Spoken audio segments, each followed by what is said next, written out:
Hello दोस्तों, Dalip Hindi shorthand classes में आपका हार्दिक स्वागत है।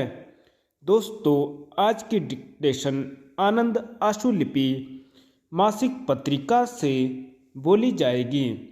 इस डिक्टेशन की गति 100 शब्द प्रति मिनट होगी। डिक्टेशन स्टार्ट करते हैं 5 सेकंड बाद।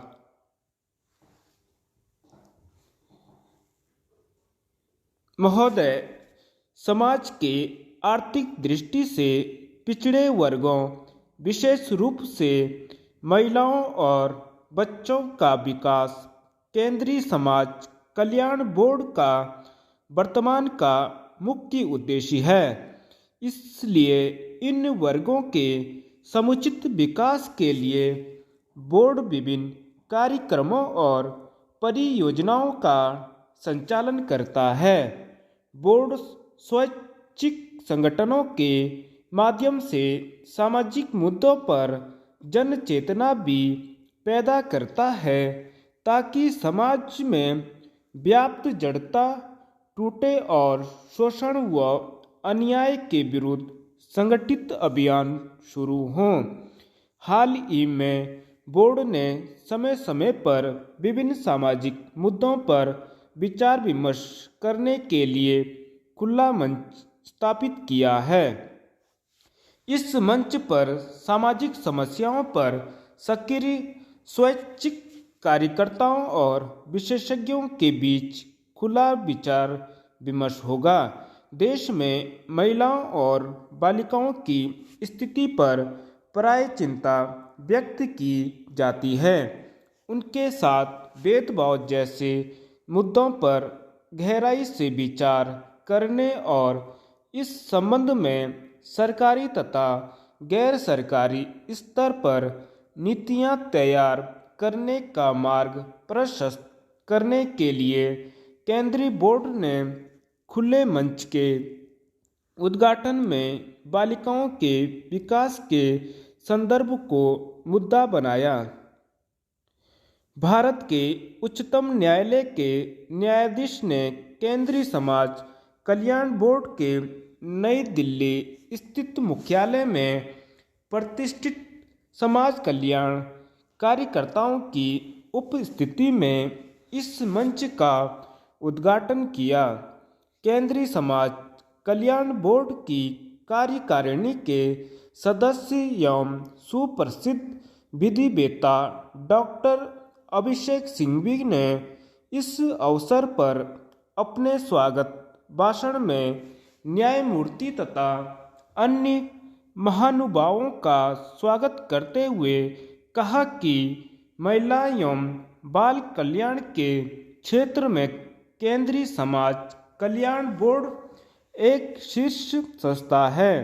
राष्ट्र निर्माता पंडित जवाहरलाल नेहरू ने बोर्ड की कल्पना सामाजिक बदलाव के उत्प्रेरक के रूप में की थी। डॉक्टर सिंघवी ने इस अवसर पर न्यायमूर्ति की न्यायिक सक्रियता के लिए सराहना की और कहा कि अपनी सामाजिक प्रतिबद्धता के कारण न्यायमूर्ति विभिन्न सामाजिक मुद्दों को चर्चा के केंद्र में लाने में सफल रहे। उन्होंने बालिकाओं की उपेक्षा को चर्चा का विषय बनाने के लिए केंद्रीय बोर्ड की सराहना की। खुले मंच का उद्घाटन करते हुए न्यायमूर्ति ने कहा कि भारतीय सामाजिक संरचना में स्त्री और पुरुषों की भूमिकाएं निर्धारित हैं। इन भूमिकाओं के निर्धारण ने स्त्रियों की भूमिका में हीनता का भाव भर दिया है। वह हीनता का संस्कार लिए हुए ही बड़ी होती है और यही संस्कार वह अपनी बेटी को बड़े होने की प्रक्रिया के दौरान देती है। बेटी के पालन पोषण में माँ उसके बहादुर, जुझारू और साहसी होने की आवश्यकता पर कभी बल नहीं देती है। बड़े होने की प्रक्रिया के दौरान ही उसके मन में असुरक्षा का भाव प्रबल होने लगता है, क्योंकि माँ उसे बार बार यही समझाती है कि उसका घर यह नहीं है। असली घर तो वह है जहाँ उसे शादी के बाद जाना है। यही स्थिति बेटी के मन में एक अजीब जिज्ञासा भर देती है।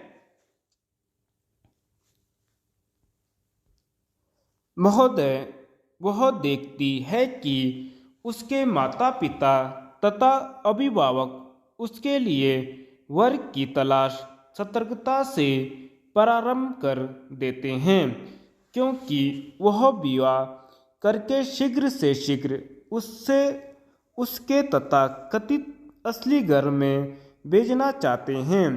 इससे उसके मन में चिंता और असुरक्षा बढ़ती जाती है। विवाह के बाद जब कभी वह अपने माता पिता के घर आती है तो वे उसे तुरंत वापस भेजने के प्रति आग्रही हो जाते हैं। यही स्थिति उसके आत्मविश्वास को डिगाने में महत्वपूर्ण भूमिका निभाती है और उसके मन में यह विश्वास प्रबल होने लगता है कि उसका अपना कोई भी नहीं है। इसलिए आवश्यक है कि माताओं को इस तरह से प्रशिक्षित किया जाए कि वे अपनी परंपरागत सोच को बदलें और बेटियों को कायर की बजाय बहादुर बनाने के संस्कार दें। उनके आत्मविश्वास को डिगाएं नहीं, बल्कि उससे और मजबूत बनाएं। यदि माँ का रवैया बदल गया तो बेटियों के समुचित विकास को कोई नहीं रोक सकता। माँ के रवैये को बदलने में स्वैच्छिक संगठनों की महत्वपूर्ण भूमिका है। स्वैच्छिक संगठनों को इस दिशा में सक्रिय कार्रवाई करनी चाहिए। न्यायमूर्ति ने इस बात पर विशेष बल दिया कि स्वैच्छिक संगठनों को ग्रामीण क्षेत्रों में अधिक पैमाने पर काम करना चाहिए। प्रारंभ में हो सकता है कि उनके सामने बाधाएं आएं, लेकिन धीरे धीरे अनुदार समाज उनके प्रति सहिष्णु हो जाएगा। स्वैच्छिक संगठनों को चाहिए कि वे महिलाओं को उनके अधिकारों के विषय में अवगत कराने के साथ साथ उन्हें इस तथ्य से भी परिचित कराएं कि अब कोई भी क्षेत्र ऐसा नहीं है जिसमें वे अपनी सार्थकता प्रमाणित न कर सकती हों। न्यायमूर्ति ने अनुदार परंपराओं, दकियानूसी मान्यताओं के विरुद्ध जागरूकता लाने का विशेष आग्रह किया। उन्होंने कहा कि उपयुक्त वातावरण बनने से ही एक ऐसे वातावरण का सर्जन होगा जिसमें बेटियों के सकारात्मक विकास की संभावनाएं अधिक बलवती होंगी।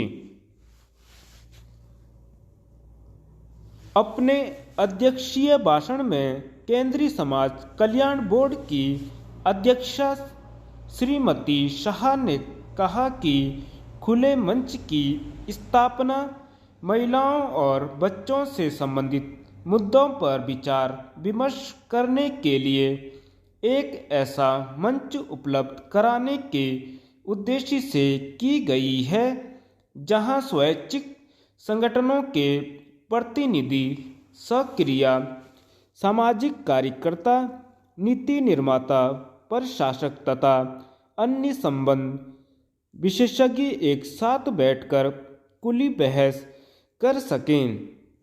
श्रीमती शाह ने कहा कि यह मंच नीति संबंधी विषयों में सुझाव देने के संदर्भ में महत्वपूर्ण भूमिका निभाएगा। इसलिए यह सरकार के साथ साथ गैर सरकारी क्षेत्र के लिए भी महत्वपूर्ण है। उन्होंने अपनी बात को आगे बढ़ाते हुए कहा कि इतिहास पुरुष पंडित जवाहरलाल नेहरू ने केंद्रीय समाज कल्याण बोर्ड की कल्पना एक ऐसे निकाय के रूप में की थी जो महिलाओं और बच्चों के सामाजिक आर्थिक विकास के लिए सरकार तथा स्वैच्छिक क्षेत्र के बीच समन्वय की भूमिका निभाएगा। श्रीमती शाह ने इस तत्व को भी रेखांकित किया। धन्यवाद।